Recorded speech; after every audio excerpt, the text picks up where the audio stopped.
Shara, can I ask you, what are the good practices of advising a friend? Sometimes, if you talk to them very harshly or very discouragingly, just to make them better, it might have the reverse effect. What are the good practices of being a good friend who gives good advice? I always believe, like, if you kind of tell them what they expect you to do, you're probably not a good friend, right?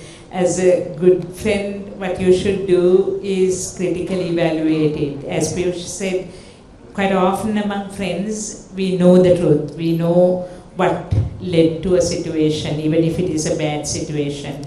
So being honest but being subtle about it, right? I know, because as the saying goes, it's always easier said than done.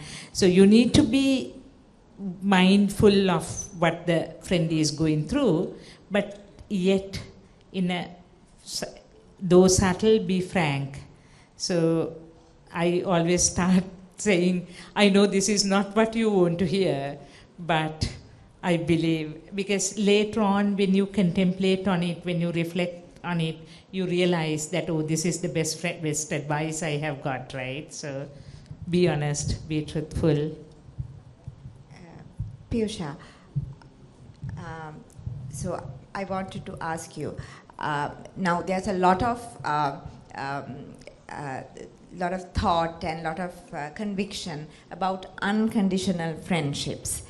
We all like to have unconditional friends. We all like to have unconditional love and loyalty. But if a friend is doing something that is completely, let's say, cheating, illegal, something that is completely unacceptable to you. Unlike in the previous round, we spoke about, accepting gray areas of friends. That's a different matter. If a friend is doing something that will be very destructive to his or her life, can you still be an unconditional friend? It depends on what the destructive thing is. Like if the friend is going to commit murder or cheat or whatever, then I probably will not be able to be that person's friend. But if that friend is going down a sort of slippery slope where he's not studying, he's getting addicted to certain things, or maybe going into depression, or maybe in a not so nice relationship which will probably harm him as well as the other people, then I will not give up. It's still my friend. We are supposed to be non-judgmental, so you try not to judge. And anyway, we are not that person, right? We don't know what exactly led to that, because I have to live the friend's life to know why he or she is doing that. But then I will remain friends, but I will speak my mind, and I will try to get him or her out of that the bad situation. What about a friend in a toxic relationship? Someone you completely disagree with? Yeah, so again, the toxic relationship with me or somebody else, probably. Between them, not with you. Yeah, okay. So, well, the toxic relationships are actually pretty bad, pretty toxic for both. That's why you call them toxic. So the thing is, you will have to, not probably try to convince that this relationship is doing you no good, right? You won't be able to do it overnight, right? The first time, whatever relationship, they won't think it's toxic. So either you try to help or give out, or just afterwards, if they are not heeding you, wait till that person finishes it, and then rebuild from where it stopped. So those are the possible options. Right. So with this, we go to the next song, Mitureku Age Adaren, originally sung by Shihan Mihiranga, today sung by Suhara Amarasinghe and Aaron Ricardo. On stage, Suhara and Aaron.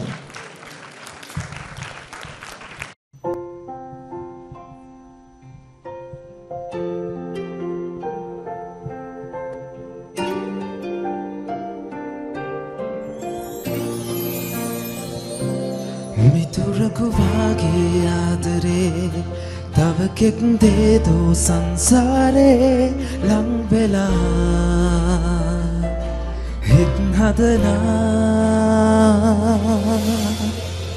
පැහැදිලි අහසින් දලරන සයරෙන් හෝ වටලා සුවය දෙනා හිතවත්කම් මුමුණනා හදගෙත්තම් කරගෙන වේදනා වැළඳගෙන රකින්නයේ කඳුලින්නේ ප්‍රාර්ථනා තාරුකා දිනාතෙනා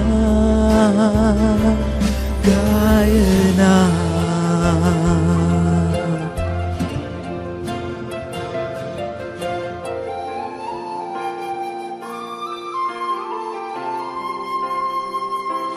මනසක්කම් බබලනා සඳවත් තැන් කරගෙන චේතනා පැළඳගෙන පැහැදිලි අහසින් දල රැලි සයුරෙන් හෝ කරදර වටලා සුවය දෙනා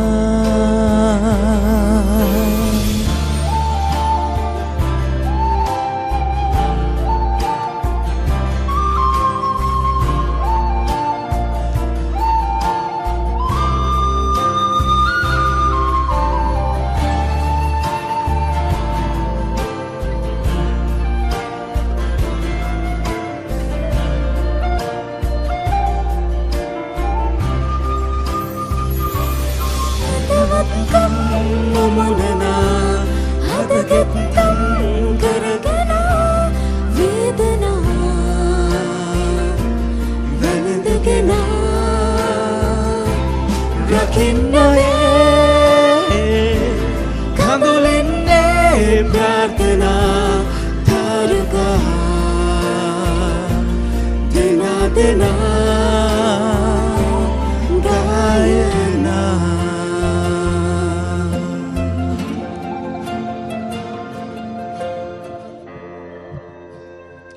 Thank you. Thank you, Suhara and Aaron. That was beautiful. Piyusha, now to you.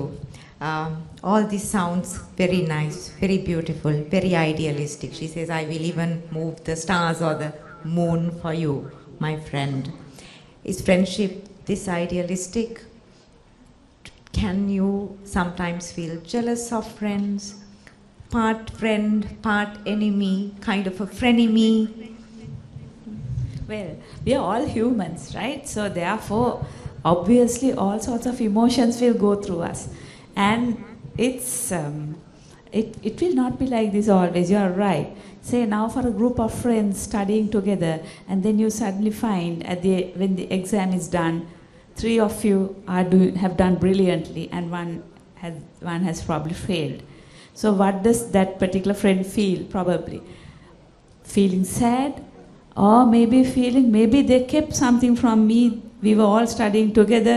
Did they hide something from me? Maybe all those doubts will come. Or then again the other thing is maybe 2 boys fall for the same girl, 2 friends, they fall in love with the same girl in the batch. And now what's going to happen, right? Or the other way around.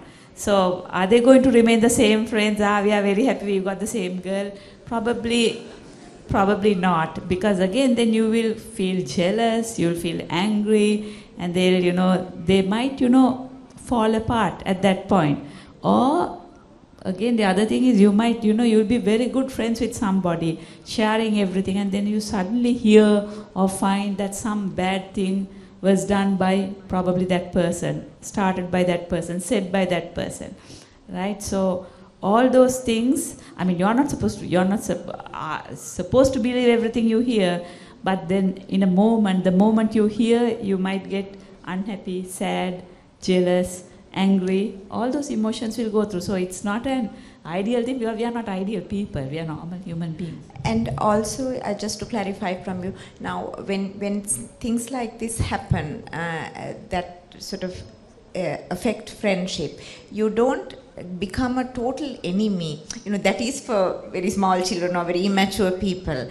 But then, do people go on to feel part of you feels genuine friendship, but a part of you kind of wants them not to do well, or jealous, but that part that is true is actually true.